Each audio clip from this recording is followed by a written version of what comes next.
surah Jum'ah, surah nomor 62 ayat 8, tentang masalah kematian yang pasti datang dan akhirnya menyelesaikan urusan kita dengan dunia ini.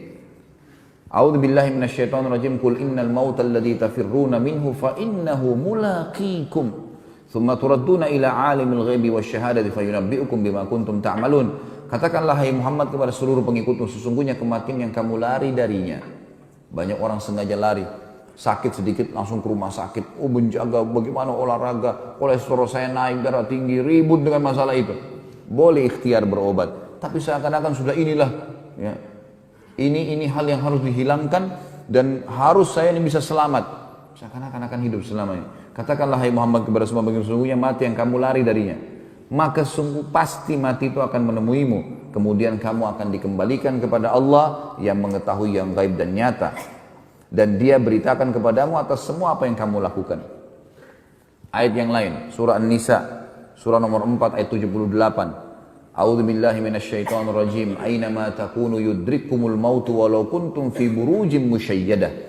Wa in tusibhum hasanatun yaqulu hadhi min indillah wa in tusibhum sayyi'atun yaqulu hadhi min indik. Qul kullun min indillahi fama li haula'il qaumi la yakaduna yafqahuna haditha. Di mana saja kau berada, maka kematian pasti akan mendatangimu. Kendati pun kau berada dalam sebuah benteng yang tinggi dan kokoh, dia pasti akan datang.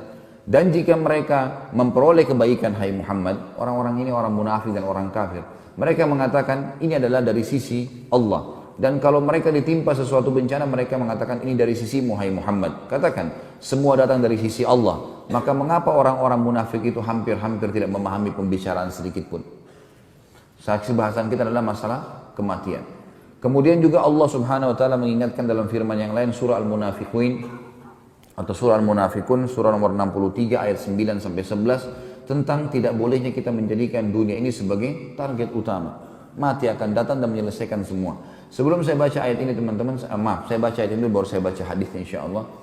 A'udzu billahi minasyaitonir rajim. Ya ayyuhalladzina amanu la tulhikum amwalukum wala auladukum an dzikrillah wa man yaf'al dzalika fa ulaika humul khasirun wa anfiqu mimma razaqnakum min qabli an ya'ti ahadakumul maut fa yaqula rabbi laula akhartani ila ajalin qaribin fa asaddaqa wa akum minas shalihin wa lan yu'akhkhirallahu nafsan idza jaa ajaluha wallahu khabirum bima ta'malun. Hai orang yang beriman, jangan kalian menjadikan harta-harta kalian, perdagangan, ya, kemudian apa saja yang sedang kita lakukan, jabatan, urusan dunia, dan anak-anak kalian, melalaikan kalian dari mengingat Allah.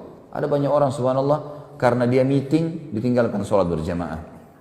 Ini urusan dunia. Atau karena pembeli di tokonya lagi ada, ditinggalkan sholat berjamaah.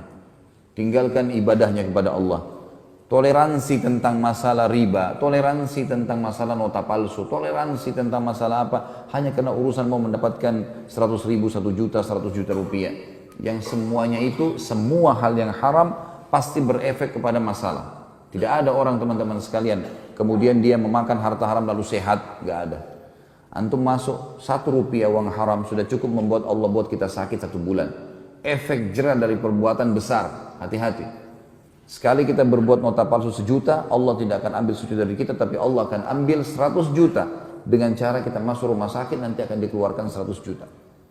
Jangan main-main dengan masalah seperti ini teman-teman. Menganggap gak masalah, gak apa-apalah. Ada orang begitu, toleransi dengan urusan dunia. Ada juga yang anak-anaknya lalaikan mereka. Sebagaimana Allah katakan dalam Al-Quran ini.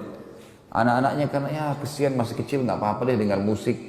Gak apa-apa deh begini, gak apa-apa deh begitu. Gak bisa ini. Harus kita menjadikan mereka sebagai aset amal jariah kita.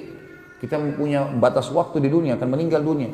Mereka akan membawa orang, teman-teman yang membiasakan anaknya sibuk masuk ke mall misalnya. Bukan hal yang haram masuk ke pasar ya. Tapi kalau antum biasakan setiap liburan ke mall, hiburannya. Kira-kira pada saat kita meninggal, anak kita menjadikan sebagai pola hidup enggak? Pola hidup. Wah, turun-temurun kan? Otomatis akan mereka jadikan sebagai kebiasaan mereka. Mereka ajarkan kepada anak-anaknya. Itulah hasil pendidikan antum.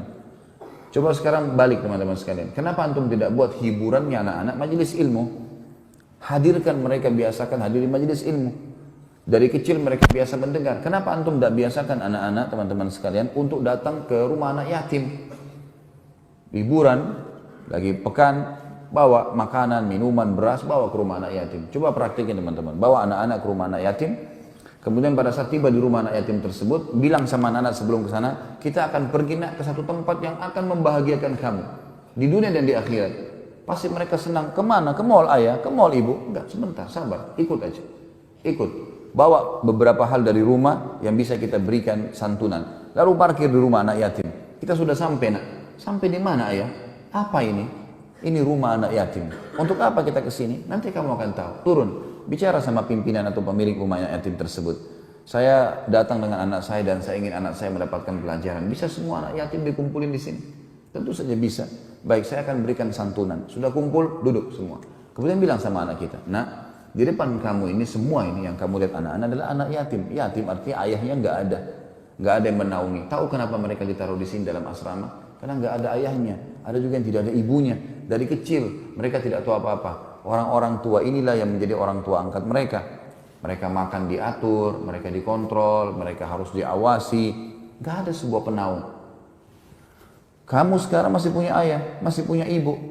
Bukankah itu sebuah nikmat yang besar yang harus kamu syukuri? Kemudian pertemukan anak kita dengan anak-anak yatim itu coba.